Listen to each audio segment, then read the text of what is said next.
حنا نطمح أن تكون لي منظومة متكاملة في وطننا على غرار الأوطان الأخرى، هي أن كل واحد يدير خدمته.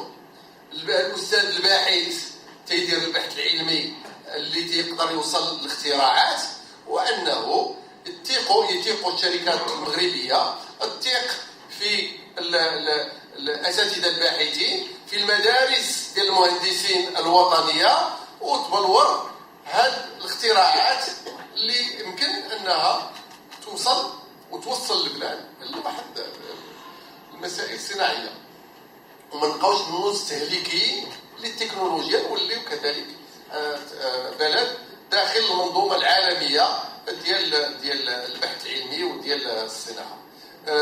هذا بخصوص الشق الثاني من السؤال ديالكم. بخصوص الشق الأول ديال الإخوان الآخرين، كنا في نهاية اللقاء كل أخ ولا جوج ديال الإخوان اللي كانوا البروفين مشاركين فيه جوج ديال المخترعين غادي يقدموا لكم بصفة إضافية، ولكن لا بأس أنه الآخر حافظ غريغر يقدم الإخوان اللي ما تقدموش لكم. تفضل الأخ ديالك. سي رئيس، كاين واحد الشخص كان معنا، اون ايتي 6 بيرسون اللي شاركنا. لو لابوراتوار فيه on va dire une trentaine de docteurs et d'ingénieurs، ماشي واحد 30 أستاذ باحث، ولكن اللي شاركوا غير في هذا الملتقى هما 6 الناس، يعني كاين دوطخ كيشاركوا في الملتقيات. بالنسبه اللي شارك معنا كاين المهندس محمد امين مفتاح اللي ما تهضر لي انه يكون معنا اليوم، لان حتى هو في الديار الفرنسيه في اطار مؤتمر واحد اخر، داكور، حتى هو كان غير جا عاود مشى. كاين السي بارك المساوي وهو سيبور تكنيك معنا في المؤسسه، عنده واحد التقنيات تبارك الله عليه كيعاوننا في تو سكي رياليزاسيون تكنيك. كاين السي عبود يوسف اللي هو مهندس في مجال لي سيستيم امباركي، واللي كيباشر الدراسه ديالو الدكتوراه ديال كيحضر رساله الدكتوراه في ميدان لا بيوتكنولوجي، اون فا دير اون سو بازون سور لي سيستيم دانفورماسيون. كاين السي هشام العلج اللي هو دكتور وهو لوريا ديال المدرسه، دونك لوريا دو ليكول ماروكان دي سونس دو لانجينيور، دكتور من لينسا دو رين ان فرانس، وفي ميدان لا ميكرو الكترونيك و نانو تكنولوجي، واللي هو المسؤول على لو ديبارتمون اس ام ديال لو سمارت لاب. كاين السي عصام الحساني حتى هو منتوج ديال المدرسه المغربيه للمهندس، هو مهندس في ميدان لوتوماتيزم لانفورماتيك اندستريال، وهو كيحضر الدكتوراه ديالو في لونيفرسيتي اوروبيان دو بروتان. نقدر نخلي ليه الكلمه الا بغى يشرح لي. السلام عليكم ورحمه الله وبركاته. الصحافه، كنرحبوا بكم، حللتم اهلا ونزلتم سهلا معنا في هذا المؤتمر. عصام الحساني، خريج الدراسه المغربيه للمهندسين، وكنحضر الدكتوراه ديالي حاليا في فرنسا.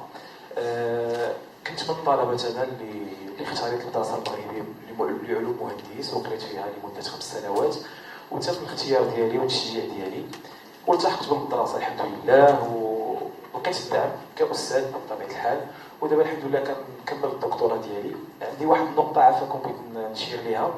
الاخ هضر على الدعم خصو يكون من طرف الصحافه، حيت الا ما دعمتوناش نتوما شكون اللي يدعمنا؟ نتوما هو النافذه ديالنا الوطنيه والعالميه. متفقين معايا ولا لا؟ المخترع حتى هو خصو يكون عنده الحظ ديالو في جميع المجالات، كفنان في الموسيقى او ممثل او المخترع خصو حتى هو يكون عنده واحد التتبع. يجيو عندنا السمارت لاب، مرحبا في الدراسه المغربيه والمهندس، مرحبا بكم، تواكبوا معنا ان شاء الله الاختراعات اللي غيكون عندنا مستقبليه. مرحبا بكم كاملين، زعما احنا لنا الصدر الرحب لكم جميعا، وفوالا هادشي اللي بغيت نقول لكم. الى بغيتو حيت الصراحه الاختراع راه مهمل، هو كيفاش هذا الاختراع غيوصل؟ قال لكم من بعد. اسمحوا لي انا غنهضر واحد شويه. احنا اخترعنا، شكون غيوصل الاختراع ديالنا للعالم؟ شكون باش غيشوفوه الناس؟ الا ما كانش الاعلام باش غيشوفوه الناس؟ خاصكم نتوما تشجعونا. الا ما شجعتوناش نتوما وما وصلتوناش، الناس اخرين ما غيشوفوش الاختراع ديالنا، دونك ما غيتصوتش. حنا فقط نقتصر كما قال سيدي حفيظ، نقتصر فقط على البروتوتيباج. حنا كنعطيكم اختراع، كنعطيكم منتوج، ايوا صوبوا لينا ووصلوا العالميه، وغيجيو الناس اللي غيشدوا. الاختراع الاول ديال سمارتي كاونت، راه دابا حنا مع نقاشات مع ناس اللي بغاو يشريوه وبغاو يتكلفوا به. علاش؟ لانه تا هو دار ضجه والناس الحمد لله الاعلام كاينين باختراعات اخرى عليكم مساندتنا ومساعدتنا غنوصلوا ان شاء الله باذن الله، وغادي تكون والمغرب ان شاء الله راه غادي. وحنا شوف حنا غاديين في الطريق، نحن صامدون الى ان نصل ان شاء الله المبتغى ديالنا ان شاء الله باذن الله. شكرا. سي عصام خصو المساندة على جوج ديال سميتو، لأنه مخترع وفنان كذلك. يؤثر طلب المهندسين لا في العلم ولكن كذلك في الفن في الثقافة. فعلا ان مجموعه ديال المخترعين والاساتذه الباحثين المنضوين والمنظمين في المختبر العلمي سمارتي لاب التابع للمدرسه المغربيه لعلوم المهندس مثلوا المغرب بتكليف من الاتحاد المغربي للمخترعين باش انه يشاركوا في الملتقى الدولي ديال الاختراع، الملتقى العالمي للاختراع اللي كان في اسطنبول، وفازوا بميداليه ذهبيه، جوج فضيتين وميداليه برونزيه. هاد الفوز وهذا التشريف ديال المغرب.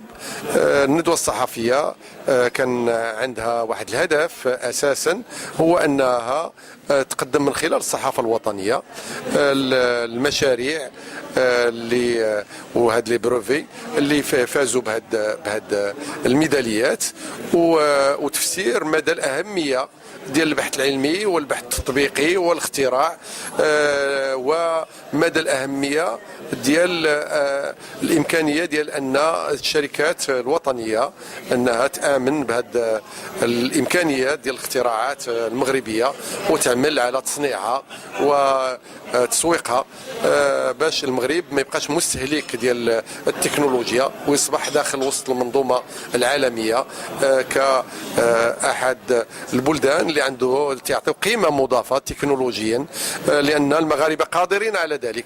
متى توفرت الظروف والمناخ للاختراع ولا للبحث العلمي، المغربي قادر على الاختراع والبحث العلمي. ها هما هاد الشباب أبانوا عن ذلك. تبقى التشجيعات والثقة بهذه الإمكانية ديال المغرب عبر التواصل وديال الشركات الوطنية مع المختبرات العلمية.